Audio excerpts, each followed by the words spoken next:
Hello, my mindful yogis. Welcome back to my channel. He gets up every time I say that.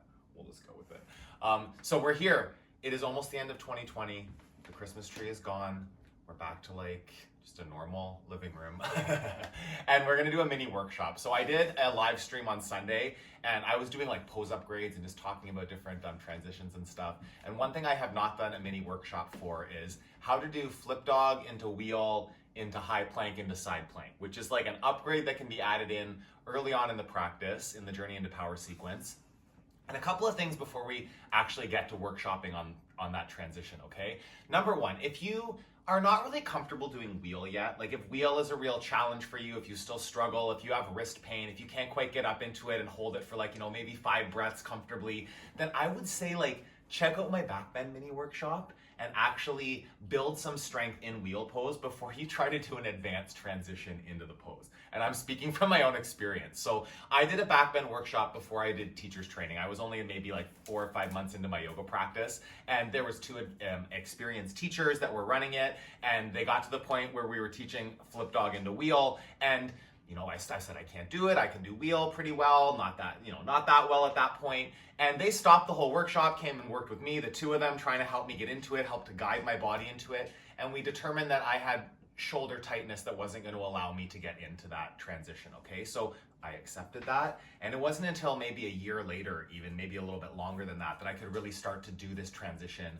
comfortably, where I could go from flip dog into wheel pose. And then to get from wheel pose back into a high plank and moving into side plank, as the transition will be like normally in a journey into power sequence, that's a whole nother story. Like I used to do flip dog into wheel, and then I would just have to flop down like I normally would come out of a wheel and flip over and get into side plank. So all of those words aside, like you just listen to your body and challenge yourself and believe that it's possible one day, even if you think you can't do it. I was literally told by people that knew what they were talking about, you can't do this. And, maybe they didn't know what they were talking about. Maybe it was in that moment I couldn't and I opened up the mobility in my body, but just challenge yourself to like be in the exploration of it. And if you struggle with back bends, do my back bend mini workshop and get those pointers. I talk about the mechanics of the spine and all of that kind of stuff, about how you're being supported when you do a back bend, okay? So we're gonna move through. I'm gonna demo it first. I'll kind of talk through it. I'll come down, give the pointers again, and then I'll demo it again. So it's not gonna be that long, okay? It's pretty straightforward if you have the strength and you have the belief that you can do it and not the fear that you're gonna fall and make a fool of yourself. Who cares? You're probably by yourself there. I know I am. Mr. B doesn't care, that's for sure. So downward facing dog. All right, we'll start on the right side. So bring your hands. I like to bring my left hand a little bit closer to center. I just find it makes it easier when I flip over. I'm gonna be like off my mat. Lift the right foot up, bend the knee, stack the hip. So this is 3-legged dog. Flip dog, you're gonna really lightly let that foot fall behind you, pivot the left foot. So your feet are facing, already your feet are in wheel pose, right? So your toes are facing the back of the mat. They're about hip distance apart. Gonna start reaching with that right hand. Okay, and as you start to reach with the right hand for the ground, like this is where I stop. I can't go any further than right there. And what I have to do is get light on my fingers on the left hand and start to pivot. Okay, my fingers are gonna pivot in towards the center of my body, towards my spine. And as I pivot, I create space. And all of a sudden, this right hand can hit the ground now.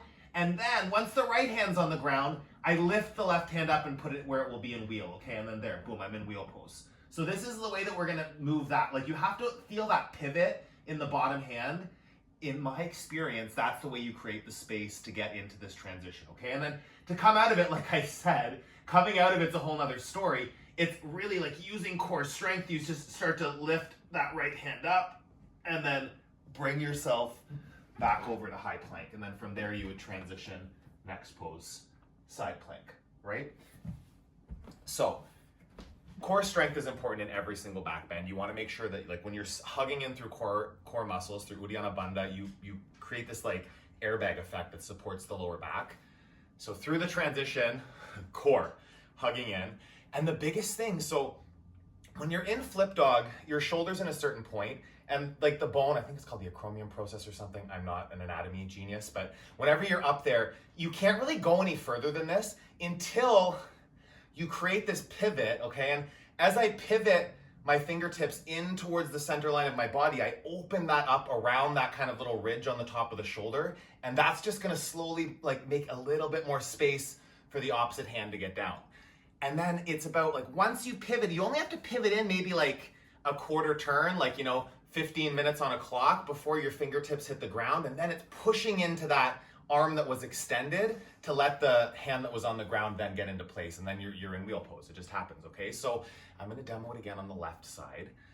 Coming out of it, I would say there's not really a tip as much as just like using your core muscles and hoping for the best.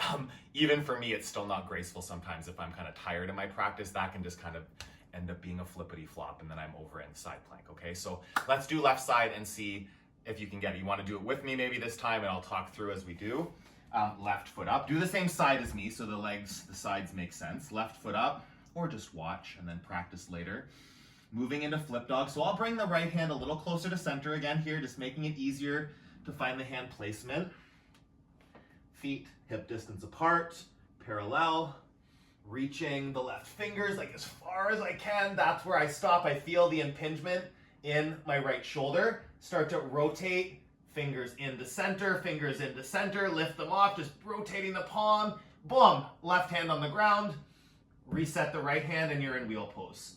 You can really, in your wheel, all those same pointers, pressing the feet, driving the shins backwards towards the shoulders, core strong, press down, and then to come back up, it's gonna be lifting up and bringing the left hand down and over, okay? And you're in high plank, into side plank.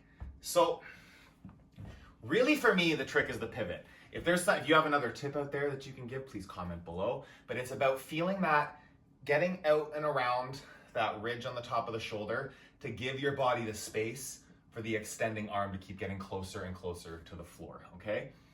If this worked for you, please comment below. Makes me so happy to know that you're using these mini workshops and that they're helping to advance your practice. If there's any other poses that you want me to workshop, please comment. Let me know what you're looking for. And yeah, check out the description below. There's you can subscribe please to the channel. You can check out my Patreon page if you'd like to support what I'm doing on here and really help to guide grow the content that I'm creating in 2021. This will probably be the last post of this year. So happy new year, end of 2020. I wouldn't even say good riddance. There's been some good times and some bad times in this past year, so don't want to throw it completely under the bus, but lots of exciting stuff to come in 2021. I will be doing a live stream on New Year's Day at 10 a.m. Eastern time, so keep an eye out for that. And yeah, keep moving your body, keep nourishing your body, stay connected to your yoga practice and keep pushing yourself to advance it and have fun and try new things. I will see you again next year. Have an awesome rest of your day.